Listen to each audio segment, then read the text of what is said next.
Tapi ketika kita berada di dalam ada di negara berkembang, maka yang kita kedepankan itu biasanya aspek kognitif. Berarti nanti siswa itu ketika sekolah dapatnya apa? Nilainya berapa? Bukan siswa itu bisa mandiri di bidang apa. Nah, siswa yang masuk jurusan kependidikan itu mereka kadang-kadang tidak tahu apa yang akan mereka lakukan di kemudian hari. Mereka masih meraba-raba bahwa kalau aku tidak dapat pekerjaan yang lain, maka pekerjaanku adalah guru. Ketika kita dinyatakan lulus sebagai sarjana pendidikan, kita harus ikut lagi profesi. Sementara ketika kita berbicara profesi, yang non pendidikan pun bisa ikut profesi itu. Mereka itu merasa tersaingi, Bu. Benar. Meskipun kita nanti endingnya kita itu akan menjadi pendidik, tapi juga harus tahu dong soal politik. Misalnya Ibu ingin merubah pendidikan Indonesia, tertarik lebih jadi guru atau dosen atau pilih jadi politisi, Bu?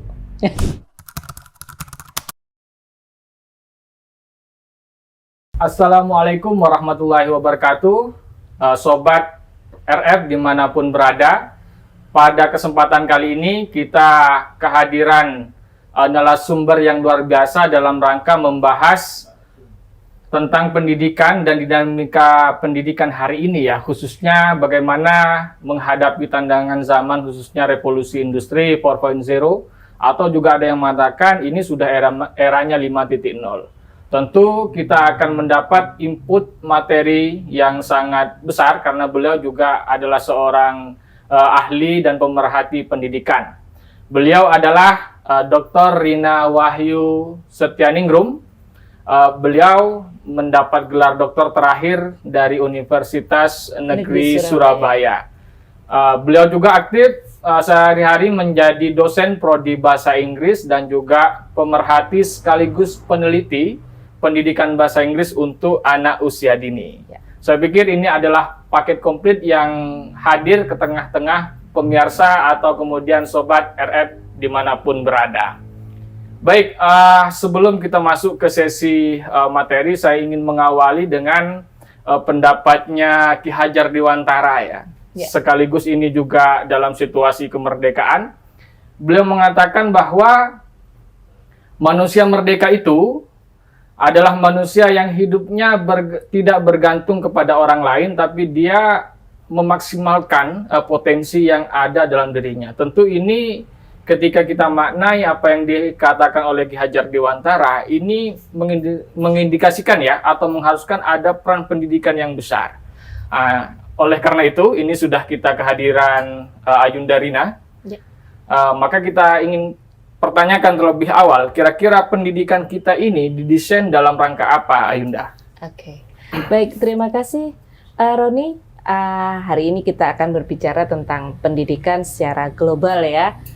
Tentunya ini sangat penting untuk kita bahas karena di masa sekarang ini anak-anak berangkat ke sekolah itu banyak sekali motivasinya. Kalau dulu kita berangkat ke sekolah, orang tua kita menyampaikan begini, kamu harus berangkat sekolah atau kamu harus sekolah, sekolahnya sudah saya tunjukkan ya, yang ini sekolahnya. Kalau anak sekarang enggak. Tren yang terjadi sekarang ini, anak-anak diajak tur dulu ke satu sekolah, kemudian ke sekolah yang lain. Tentunya Sobat RF juga sudah tahu, di antara Sobat RF atau alumni dari RF ini sekarang juga menjadi guru di banyak sekolah dan termasuk sekolah-sekolah yang maju ya. Jadi fenomenanya adalah anak-anak sekarang ini sekolah itu mau mencari sesuatu. Nah, terkait dengan apa yang sudah disampaikan barusan bahwa jadilah manusia yang merdeka, mandiri, kemudian bisa mencapai apa yang dia mau. Mendapatkan kesempatan untuk mendapatkan apa yang dia mau itu sangat relevan dengan hal yang terjadi sekarang. Sehingga PR-nya adalah sekolah, kemudian sekolah itu di sisi yang paling dekat dengan siswa, kemudian di atasnya itu ada kurikulum, kemudian juga kebijakan, di atasnya lagi ada kebijakan untuk melaksanakan kurikulum-kurikulum itu.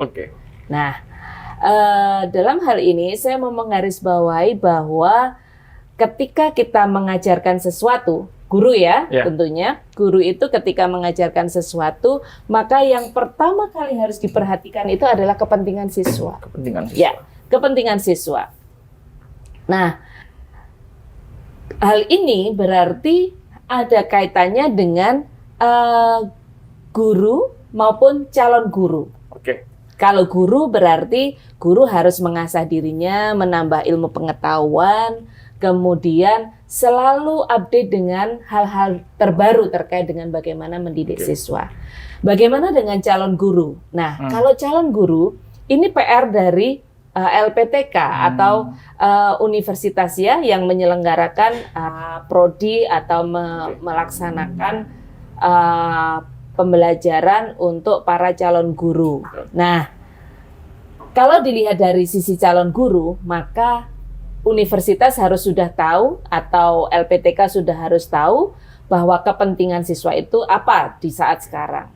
Nah, dari situlah maka universitas juga berperan untuk mencari tahu kira-kira outcome dari pembelajaran atau pendidikan yang dilaksanakan untuk mendidik para calon guru itu apa. Sehingga para calon guru ketika sudah mendapatkan ilmu itu, dia nanti bisa menerapkan ilmunya sesuai dengan kebutuhan yang dilaksanakan oleh siswa. Baik Ibu, sebelum kita mengupas terkait guru, karena itu menjadi hal penting dalam pendidikan, kita selesaikan dulu istilahnya konsep tentang siapa yang belajar di sekolah itu. Kita memang mengamini secara konsepsi hari ini bahwa siswa adalah pusat sebagai pusat pembelajaran ya. Kalau dulu mereka adalah objek, sekarang mereka adalah subjek. Tapi bagaimana kemudian kita mengetahui apa yang diinginkan oleh siswa itu? Nah, ini kan harus istilahnya kita harus jeli dalam melihat ini. Sementara di sisi lain juga kita kan diminta untuk ikut tuh, ada kurikulum baru dan sebagainya, sehingga kemudian seolah-olah siswa malah ikut konsep yang sudah disiapkan oleh sekolah maupun oleh pemerintah. Bagaimana Bu Rina melihat situasi seperti itu? Ini sangat kebetulan sekali ya, sekarang kurikulum yang digunakan itu boleh dikatakan kurikulum itu sudah mewadahi apa yang mau oleh siswa, mewadahi kepentingan siswa. Artinya dalam kurikulum yang kita laksanakan sekarang, di beberapa sekolah masih diuji cobakan ya, itu juga memberikan wadah atau mewadahi kepentingan siswa. Teman-teman Sobat RF yang sekarang sudah berada di sekolah, maupun teman-teman Sobat RF yang sekarang sudah ada di situasi sedang belajar bagaimana cara memahami kepentingan siswa atau student needs, mereka bisa melakukan apa yang disebut dengan diagnostic test, tes diagnostik. Nah, itu merupakan sebuah evaluasi ya, evaluasi baik secara kognitif maupun non-kognitif. Jadi banyak cara yang dilakukan. Kalau misalnya secara teori itu mereka bisa mengikuti tes untuk memberikan diagnosa apakah siswa ini punya keinginan untuk belajar seperti apa. Kemudian learning style, cara belajarnya seperti apa, gaya belajarnya seperti apa. Tetapi sekali lagi kalau kita itu hanya terpaku pada tes itu dalam bentuk tulis, maka sebaiknya itu mulai dipertimbangkan lagi bahwa tidak semua siswa itu mau menyampaikan sesuatu. Ya, tentunya teman-teman juga sudah belajar tentang itu, Sobat RF juga sudah belajar tentang itu, bahwa untuk memahami siswa itu bisa dilakukan dengan banyak cara. Misalnya dengan cara berdialog. Nah, misalnya juga dengan cara memberikan berbagai macam alternatif bacaan misalnya, atau memberikan alternatif barang yang mereka suka dan sebagainya. Nah, itu bisa dilakukan. Tetapi sekali lagi ini adalah PR juga, karena itu pastinya akan memberikan dalam tanda kutip saya menyampaikan ini adalah beban di awal bagi guru, karena harus mengetahui masing-masing siswa, karakteristik masing-masing siswanya kan. Jadi padahal kalau dulu kalau dulu kira-kira mana sekolah yang terbaik sih masuk gitu kan. Siswa harus mengikuti apa yang disampaikan oleh gurunya ya. Sedangkan sekarang Itu sudah tidak terjadi, harusnya sudah tidak bisa dilaksanakan lagi. Oke, berarti kalau begitu sekolah juga punya standar-standar dalam Betul. mengetahui istilahnya potensi yang dimiliki oleh siswa. Betul. Sekarang itu kalau kita boleh bahasakan dengan sederhana, kira-kira apa, Bu? Apa Istilahnya untuk menggali potensi yang tadi itu. Itu kan harusnya di awal sebelum siswa masuk sudah ada penggalian potensi anak-anak ini arahnya kemana. Benar. Itu kira-kira sudah diterapkan dengan maksimal belum di dunia pendidikan kita hari ini? Oke. Selama yang selama yang saya pelajari dan saya lihat sekarang, sebetulnya itu masih dalam tataran global, artinya belum mewadahi masing-masing siswa. Karena seperti yang saya sampaikan tadi, bahwa itu perlu waktu, perlu dilaksanakan secara khusus, bahwa masing-masing siswa itu harus kita ketahui potensinya, sehingga nanti kita sekolah itu bisa mengembangkan. Dan yang paling penting itu adalah guru. Ketika guru itu bisa mengetahui masing-masing potensi dari siswanya, maka guru itu bisa melaksanakan kegiatan atau lebih kreatif dalam melaksanakan kegiatan pembelajaran seperti itu. Yang selama ini saya rasakan hanya ada 2 potensi yang diakomodir. Kalau enggak pintar matematika, ya dia pintar sains atau IPA gitu ya. Nah, sementara di sisi lain, kadang-kadang anak pintar menggambar, pintar sastra dan sebagainya. Itu kenapa itu kurang dilirik oleh dunia pendidikan kita, Bu? Kalau itu kurang dilirik di dalam dunia pendidikan kita karena kita ini adalah negara yang belum menjadi negara maju ya. Jadi ketika kita berada di dalam ada di negara berkembang, maka yang kita kedepankan itu biasanya aspek kognitif. Nah, aspek kognitif berarti nanti siswa itu ketika sekolah dapatnya apa, nilainya berapa. Kemudian bukan siswa itu bisa mandiri di bidang apa, bukan. Tetapi bisa apa, dan itulah yang menjadi salah satu syarat ketika siswa itu akan berpindah dari satu level ke level yang lain. Itulah sebabnya kenapa anak-anak itu lebih dikekang untuk belajar lebih banyak tentang ilmu-ilmu yang disebutkan tadi, misalnya matematika, sains, seperti itu. Berarti memang seharusnya anak itu bisa apa gitu ya? Ya, bisa apa? Di akhirnya bisa apa? Bisa apa? Begitu. Oke. Terus begini, Bu, di sisi lain memang ini menjadi semangat bersama untuk mencerdaskan kehidupan bangsa ya. Tapi kemudian di sisi lain sekolah ini kan ada ketimpangan lah ya. Betul. Ada ketimpangan baik dari segi fasilitas, baik dari segi guru dan sebagainya. Kira-kira dengan fenomena yang seperti itu, Ibu selaku pemerhati pendidikan, apa sih yang seharusnya dilakukan oleh pemerintah atau kemudian aktivis-aktivis pendidikan untuk menjawab ketimpangan yang seperti itu?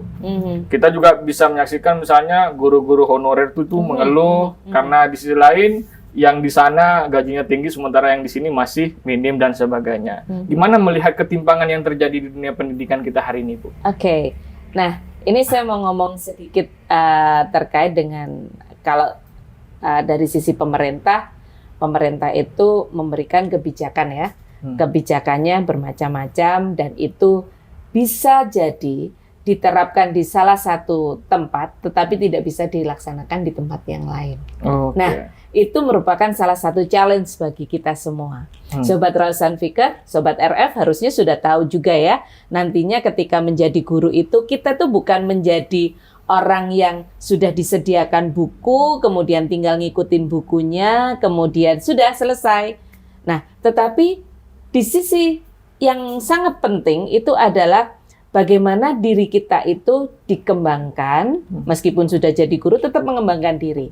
Nah, saya punya satu hal yang ini saya yakini bahwa memulai dari hal yang sangat kecil dari diri masing-masing guru itu yang bisa menjadi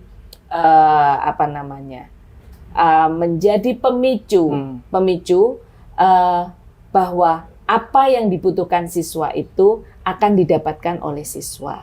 Nah, kemudian kalau kita kaitkan dengan ketimpangan yang terjadi itu memang pemerintah memang belum memberikan memberikan kesempatan yang sama ya bagi guru maupun bagi siswa di seluruh Indonesia.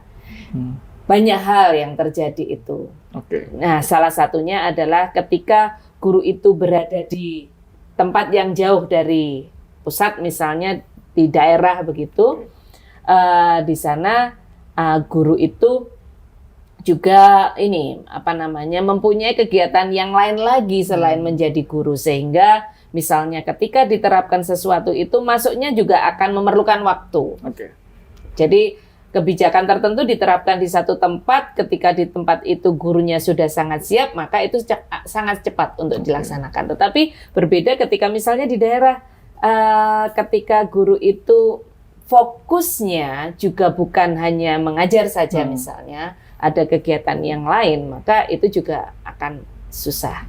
Nah, ini mengundang kita, mengundang para aktivis, mengundang para pemerhati pendidikan juga untuk bisa menciptakan suasana atau mengajak bersama-sama begitu untuk agar pendidikan itu benar-benar dapat kita laksanakan, atau pendidikan itu antara yang ada di kota dengan yang di desa itu paling tidak, kalaupun tidak sama, jelas tidak akan sama ya, tetapi paling tidak secara konten itu memenuhi begitu. Ini secara jumlah ya. Ada tren di beberapa perguruan tinggi itu mengalami peminat terhadap calon guru ya, atau mereka kurang minat terhadap dunia pendidikan. Dan saya pernah juga ketemu salah satu alumni di dunia pendidikan ya, S1-nya itu, mereka mengatakan, saya pikir ini juga masih susah Mas, karena ketika kita dinyatakan lulus sebagai sarjana pendidikan, kita harus ikut lagi profesi. Sementara ketika kita berbicara profesi, yang non pendidikan pun bisa ikut profesi itu. Dalam tanda kutip mereka itu merasa tersaingi, Bu. Merasa tersaingi untuk dapat istilahnya baik sebagai pegawai dan sebagainya, mereka merasa tersaingi di gitu. Bagaimana ketika melihat fenomena demikian? Tidak menutup kemungkinan ini juga dirasakan oleh sobat RF ya. Merasa punya pandangan demikian, Ibu. Gimana menurut jenengan? Baik, fenomena itu memang terjadi sekarang, di mana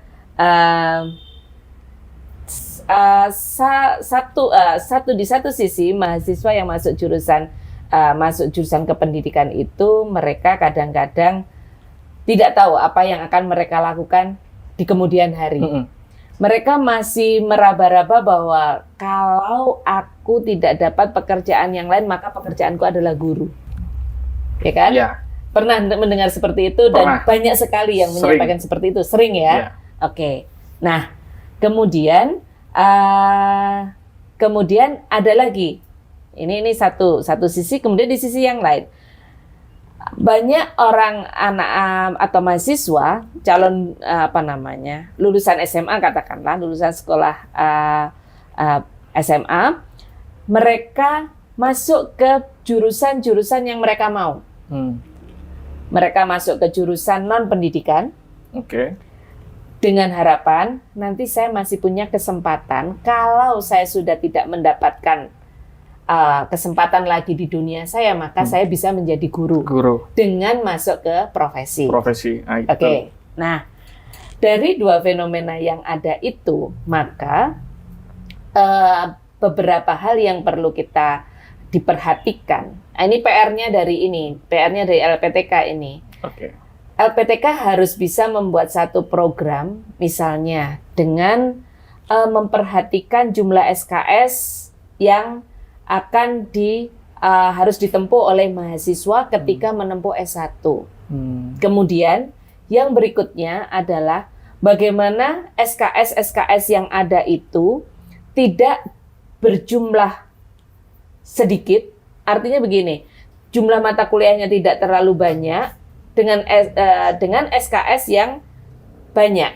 Misalnya dulunya ada 3 mata kuliah nih. 3 mata kuliah itu masing-masing 2 SKS. Nah, ini bisa dijadikan menjadi satu mata kuliah dengan jumlah SKS yang banyak, dengan memberikan muatan-muatan tertentu. Nah, muatannya ini salah satunya adalah bahwa ketika mahasiswa berada di dalam satu mata kuliah tertentu, maka dia harus membuat sebuah proyek. Nah, proyek itu apa? Apakah harus proyek pendidikan? Salah satunya, proyek pendidikan. Tetapi di hal yang lain, proyek itu juga harus berdasarkan pada riset. Nah, riset itu kan melihat fenomena yang terjadi di masyarakat. Nah, ketika dia sudah tahu bisa melihat fenomena di dalam masyarakat, kemudian dia tahu bagaimana melihat fenomena itu, kemudian menangkap apa ya kesempatan-kesempatan yang ada, maka dia bisa masukkan program-program itu di dalam perencanaan pembelajaran. Nah, itu nanti setelah mereka lulus, maka mereka tidak hanya mempunyai satu kemampuan untuk menyusun rencana pembelajaran atau perangkat pembelajaran saja, tetapi dia sudah punya dasar bahwa riset atau hal-hal yang dia lakukan dengan melihat fenomena yang ada di sekitarnya itu juga menjadi hal tertentu yang itu nanti membuat mereka menjadi mandiri ketika mereka sudah lulus dari FKIP misalnya. Itu membuat mereka juga lebih percaya diri ya. Jadi mereka tidak tergantung pada kurikulum dan tidak tergantung pada buku-buku yang sudah dicetak. Benar, Bu. Oke ya, kita sedikit ke sisi kesejahteraan guru ini, Bu. Nampaknya kalau kita hanya bergantung dengan skema yang dibuat oleh pemerintah hari ini, itu kita sering mengalami sedikit kekecewaan ya biasanya. Satu misalnya, terakhir ada program yang bagus, ada P3K ya, tapi hari ini masih penempatannya juga masih dipertanyakan dan sebagainya. Justru malah di lapangan itu kan dihadap-hadapkan itu untuk mengatasi ketidakmampuan anggaran di pegawai negeri, akhirnya jadi dimasuk di P3K dan sebagainya. Kira-kira kita kan nggak bisa menunggu terus nih dalam hal kesejahteraan. Ada nggak kira-kira semacam alternatif lain, di mana sih guru tetap sebagai seorang pendidik tanpa kemudian terbayang-bayang tadi kesejahteraan yang itu mungkin saja akan terjadi, tapi mereka tetap bisa survei, Bu. Kalau saran dari Bu Rina itu gimana kira-kira? Nah, ini kesempatan yang baik bagi sekolah-sekolah yang swasta ya, bukan sekolah negeri. Nah, termasuk kesempatan bagi yayasan-yayasan yang punya punya kerjasama, kemudian punya dana yang cukup itu untuk mendirikan sekolah. Nah, dengan mendirikan sekolah seperti itu, tentunya mereka punya standar masing-masing ya. Dan itulah yang pada akhirnya menjadi satu tujuan dari siswa. Ketika sekolah itu sudah menjadi tujuan dari siswa, maka saya yakin sekolah itu juga tidak akan stuck ya, karena jumlah siswanya semakin banyak, kemudian juga heterogenitas antara siswa dan orang tua juga semakin tinggi, maka dari situlah sekolah itu bisa berkembang. Maka sangat dimungkinkan lagi adalah lembaga-lembaga atau foundation ataukah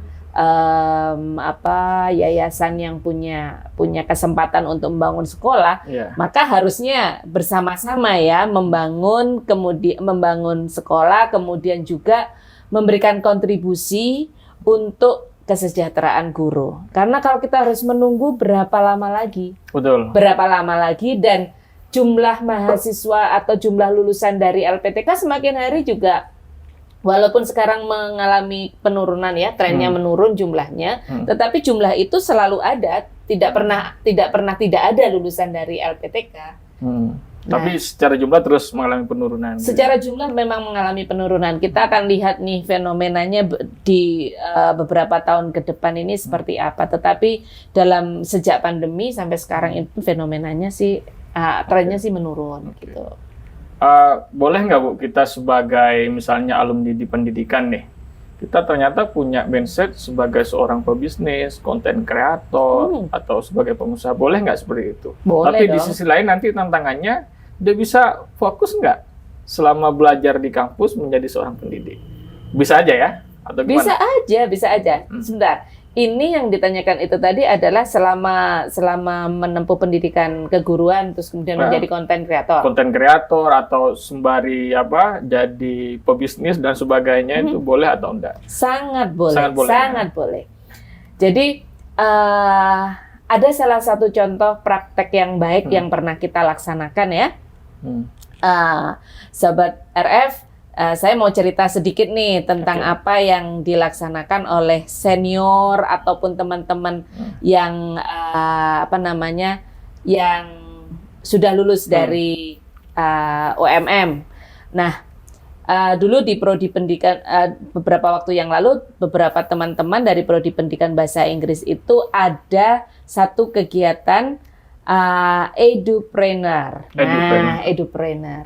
Jadi di kegiatan tersebut, mahasiswa itu udah dibekali dengan mulai dari awal mereka merencanakan sebuah, dalam tanda kutip adalah sebuah sekolah, itu harus diawali dengan mereka tahu bagaimana cara merekrut siswa, bagaimana mereka mendekati orang tua, bagaimana mereka berkomunikasi dan apabila terjadi konflik itu mereka mengatasinya seperti apa, seperti itu.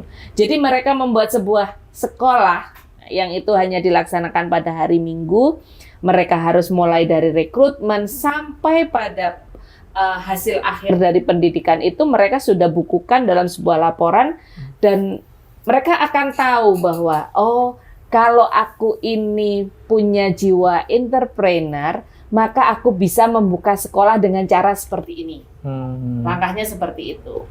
Bagi mereka yang sukanya membuat konten atau katakanlah konten creator, maka ketika mereka mengajar itu, mereka juga memberikan kesempatan kepada siswanya untuk berkreasi. Misalnya project atau hasil belajar mereka dalam bentuk konten dalam media sosial yang diupload di media sosial, sehingga paling tidak guru itu bisa membuat siswa juga menjadi pede. Kemudian dia sendiri juga mandiri tanpa harus belajar, boleh tetap belajar dari semua buku, kemudian mencoba untuk menerapkannya, tetapi dia sudah punya kemampuan untuk itu, gitu. Baik Ibu. Ini yang mungkin lagi fenomenal ya. Ada tren bahwa pendidikan kita ini juga di sisi lain semakin tahun ini semakin meningkat. Khususnya dari segi pembiayaan untuk masuk di pendidikan tertentu. Ini kata-kata yang penting nih, meningkat dari segi pembiayaan. Dari segi pembiayaan. Ini kan mulai ada tren seperti itu. Bahkan juga ada mindset dari orang tua yang sering cerita juga biasanya ketemu teman-teman, Mas, sekarang itu pendidikan semakin mahal, ternyata dia semakin bagus katanya seperti itu. Bahkan mereka berlomba-lomba tuh untuk sampai ke sana. Tapi di sisi lain juga melihat fenomena ini kan tadi ya dari kesejahteraan guru dan mereka memang butuh istilahnya semacam dana pendidikan. Ketika pemerintah tidak mampu mengcover ini, mau nggak mau kan harus masyarakat atau kemudian siswa dan sebagainya. Tapi di sisi lain juga ini akan melahirkan lulusan yang dampaknya nanti juga akan besar ketika mereka entah jadi guru ya kan atau kemudian jadi profesional. Kan tentu mereka secara ekonomi akan menuntut kembalian ya dari biaya yang dia keluarkan. Sebentar, ini biaya pendidikan yang dimaksud ini adalah biaya pendidikan di perguruan tinggi atau biaya pendidikan di mana nih? Ya semua Ibu. Jadi dari sekolah maupun perguruan tinggi ini kan trennya nggak menurun, kayak harga lalapan di Malang. Sekali naik nggak turun-turun Ibu. Itu gimana dengan melihat fenomena seperti itu? Oke. Nah, kalau ini saya bicara dari yang level rendah dulu ya. Level dari mulai TK sampai SMA. Nah, TK sampai SMA. Rata-rata orang tua yang menyekolahkan anaknya dari TK sampai SMA itu, mereka juga sudah mempersiapkan diri. Jadi, jangan khawatir teman-teman, Sobat RF. Kalau misalnya tetap pengen jadi guru, nanti akan menemukan fenomena itu. Orang tua sudah merasa bahwa dalam dunia pendidikan itu juga harus take and give. Take and give artinya kalau misalnya orang tua itu menginginkan sesuatu yang bagus, maka dia juga mau untuk mengeluarkan biaya yang tinggi. Nah, bahkan dulu itu ada sekolah yang memberikan tarif pendidikan itu tidak terlalu tinggi, justru ditinggalkan oleh calon siswa atau ditinggalkan oleh orang tua, calon wali murid. Karena apa? Mereka berpikiran bahwa saya khawatir kalau harganya ini cuma segini, anak saya dapat apa gitu loh. Nah, rata-rata orang tua akan melihat jumlah atau berapa dana yang mereka harus keluarkan dalam 1 tahun. Kemudian mereka mencari tahu transparansi dari pembiayaan itu. Ketika transparansi pembiayaan itu sudah aman menurut mereka, aman dalam artian bahwa itu juga mengcover kepentingan siswa, mengcover keinginan siswa dalam belajar. Sekali lagi sekarang fenomenanya sudah ganti ya. Jadi siswa itu pergi ke sekolah karena mereka ingin mendapatkan sesuatu atau ingin belajar sesuatu. Jadi bukan mereka ke sekolah, mereka mau manut dengan apa yang dilaksanakan di sekolah itu. Nah, kalau itu sudah terjadi, maka sebenarnya ini jadi transaksional, tetapi ya itulah yang terjadi. Bahwa orang tua sudah merasa bahwa take and give, saya harus memberikan yang cukup dana itu karena saya ingin anak saya mendapatkan kesempatan belajar yang baik, plus saya ingin guru-guru dari anak saya itu juga mendapatkan professional development gitu dari biaya yang mereka itu. Nah, sekarang terkait dengan di pendidikan tinggi. Dengan adanya status universitas yang sekarang sudah berbeda-beda.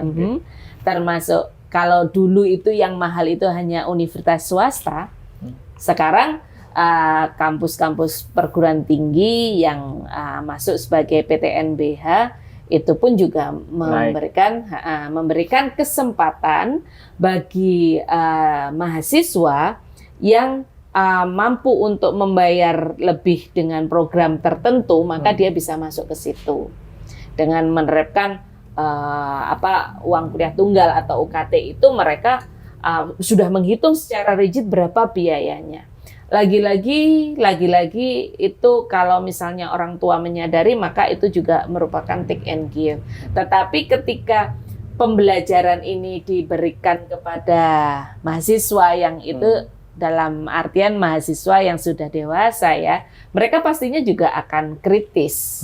Mereka kritis, kemudian mereka juga mencari tahu kenapa saya harus membayar sebanyak ini. Nanti aku akan dapat apa kalau misalnya aku sudah atau orang tuaku membayar sebanyak ini, aku harus gimana?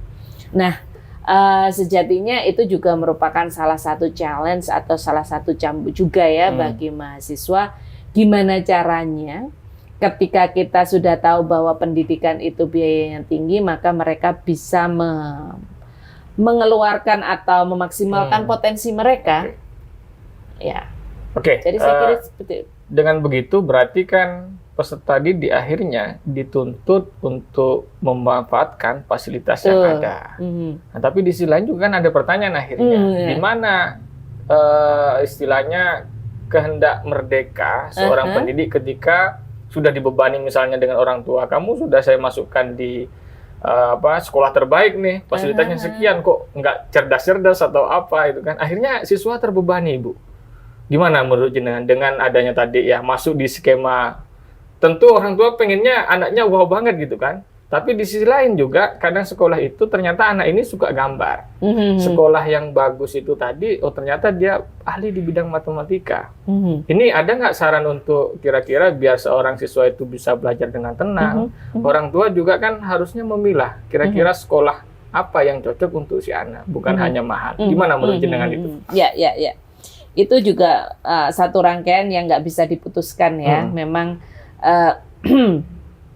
jadi berangkat dari apa yang kita bincangkan di awal itu bahwa ketika anak itu pergi ke sekolah, maka itu berdasarkan pada keinginan mereka untuk sekolah dan keinginan mereka untuk melakukan sesuatu yang mereka sukai dengan cara mereka, tetapi mereka bisa mendapatkan ilmu pengetahuan yang itu standar. Ya, standar itu artinya memang untuk pendidikan dasar harus mencapai sekian atau pendidikan menengah seperti ini dan sebagainya. Nah, itu semuanya kan sudah ada standarnya, tetapi masing-masing siswa kan akan melakukannya itu dengan tentunya tidak bisa diseragamkan. Nah, terkait dengan sudah memasukkan siswa ke sekolah yang bagus, kemudian orang tua tidak mendapatkan hal yang sesuai, maka ini harus kita kembalikan lagi. Kembalikan dari segi orang tua memasukkan anaknya ke situ, itu sudah melalui proses persetujuan antara orang tua, anak, dan segala kebutuhan yang sudah yang harus dipenuhi apa enggak gitu. Jadi orang tua pun juga harus belajar, Jadi tidak harus memastikan bahwa anak saya ini dibilang anak saya ini pintar kalau dia itu secara kognitif nilainya di atas rata-rata. Untuk kalau kita bilang KKM-nya di atas KKM tinggi begitu ya. Tidak, tetapi kenyamanan anak untuk belajar itu juga menjadi salah satu hal yang penting. Baik, Ibu. Mungkin terakhir ini, salah satu kemudian harapan dari kurikulum Merdeka itu di profil Pancasila itu kan siswa atau peserta didik itu menjadi kreatif. Kreatif. Tapi di sisi lain kita juga punya data miris, Ibu.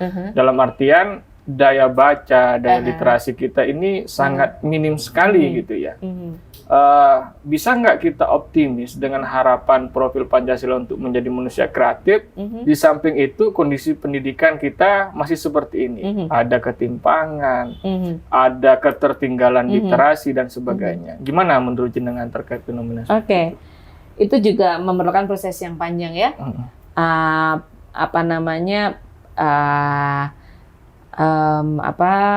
Implementasi kurikulum Merdeka pun sekarang juga belum dilaksanakan secara keseluruhan. Satu, yang kedua, implementasinya juga bervariasi. Bervariasinya apa? Bervariasinya sesuai dengan kemampuan masing-masing sekolah, kesiapan guru, dan juga kesiapan siswa. Dan tidak kalah pentingnya juga kesiapan orang tua juga. Karena kadang-kadang ketika anak itu diminta untuk menjadi kreatif itu tidak lepas dari bimbingan orang tua juga. Proyek yang diberikan oleh guru kepada siswa itu seyogyanya bukan hanya untuk siswa saja atau bukan hanya untuk orang tua saja. Kadang-kadang orang tua merasa begini, ini proyeknya kayak gini banget ya, ini berarti saya nih yang harus mengerjakan. Bukan, tetapi sebenarnya itu adalah waktu yang harus dibuat, ada waktu antara orang tua dan siswa untuk belajar bersama-sama, meningkatkan bonding mereka, dan menyelesaikan proyek dengan baik. Nah, itu saya kira tidak bisa kita selesaikan dalam waktu yang sebentar. Itu perlu waktu yang lama. Yaitu tadi, implementasinya sekarang masih beragam, masih menyesuaikan sana-sini. Nah, nantinya kalaupun itu misalnya bisa terlaksana dengan baik, ya hasilnya pasti akan baik ya, karena kita lihat dari konsepnya aja udah bagus. Implementasi yang beragam itu apakah karena sering ganti kurikulum, Bu? Ya, salah satunya. Salah satu itu sangat berdampak sekali ya. Saya tidak boleh menyampaikan bahwa itu tidak karena sering gantinya kurikulum. Ya, betul. Karena untuk memahami kurikulum satu kurikulum tertentu saja, guru itu memerlukan waktu yang lama. Baik guru, orang tua maupun siswa itu perlu waktu yang lama untuk memahami satu kurikulum. Setelah paham, ganti. setelah paham, ganti. Atau kalaupun itu misalnya tidak ganti, ganti nama itu secara psikologis sudah mengganggu itu. Oke.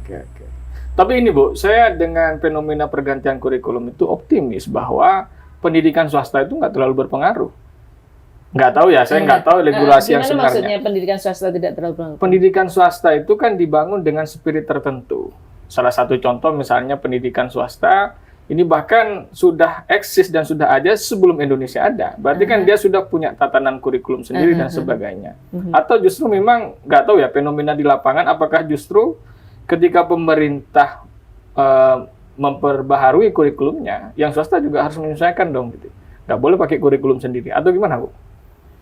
Kalau ketika dia mengikuti, ketika dia itu ada di dalam satu line dengan Kemdikbud, maka dia harus mengikuti. Harus mengikuti. Harus mengikuti. Harus mengikuti. Kalau dia Kemenak, maka dia juga streamnya atau line-nya ke Kemenak. Berarti kan salah satu masa depan pendidikan kita ditentukan oleh politik dan ya itu ya. Pasti. Itu sudah pasti. Okay. Itu sudah pasti. Siap. Berbahasa saja itu ada kepentingan politik kok. Okay.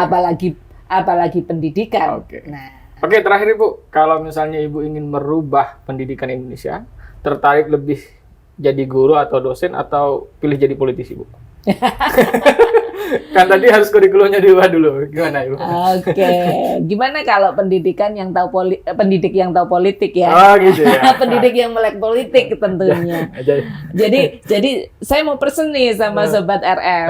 Nah, Sobat RF, meskipun kita nanti itu endingnya kita itu akan menjadi pendidik, tapi juga harus tahu dong soal politik. Okay. Ya kan? Berarti tetap harus belajar. Milih profesi guru dan dosen ya. Oke. Istiqomah ya. Guru saya istiqomah memberi guru atau dosen, tetapi yang melek politik. Oke, baik. Saya pikir cukup sekian perbincangan kita. Ini memang masih general terkait pendidikan, khususnya isu-isu aktual ya terkait pendidikan. Terima kasih Bu Rina atas waktunya. Ada beberapa poin yang saya highlight. Yang pertama, kita baik sebagai pendidik maupun peserta didik, kita harus mempunyai tujuan ingin mandiri ya, ingin mencapai kemandirian. Dalam artian seperti yang disampaikan Ki Hajar Dewantara, kita nggak boleh bergantung kepada orang lain gitu ya. Ya, orang lain itu kan pasti dipengaruhi oleh banyak hal. Kita cukup bergantung kepada Tuhan lah, kira-kira seperti itu, sebagai yang paling fundamental. Kemudian di sisi lain juga, ini juga semacam aspirasi untuk kemudian bagaimana menata pendidikan kita dengan baik. Yang pertama, ya mengurangi ketimpangan yang ada, baik dari tenaga pendidikan maupun dari fasilitas sekolah. Dan ini perlu dicatat bukan hanya tugas dari pemerintah. Ki Hajar Dewantara mengatakan bahwa ada tripusat pendidikan. Ini juga adalah tugas dari orang tua, tugas masyarakat, dan juga sekolah. Semua elemen harus terlibat bagaimana kemudian memperbaiki pendidikan kita. Catatannya adalah ketika pendidikan ini baik, literasi anak didik kita baik, maka saya yakin 2045 Indonesia akan menjadi negara maju. Wah. Ibu ingin menyampaikan closing statement? Luar biasa. Nah, kalau saya ini pesan khusus nih buat Sobat RF, bahwa kita punya potensi ya, potensi kita punya. Kita tahu apa yang kita mau. Maka jangan takut to do small for the big things, ya. Oke, itu aja. Siap, terima kasih Bu atas waktunya. Mungkin mau nikmati tehnya dulu. Oke, terima kasih.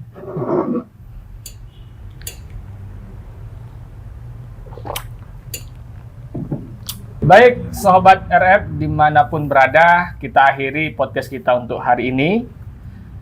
Saya ingin kembali menekankan apa yang disampaikan oleh Ki Hajar Dewantara sebelum menutup.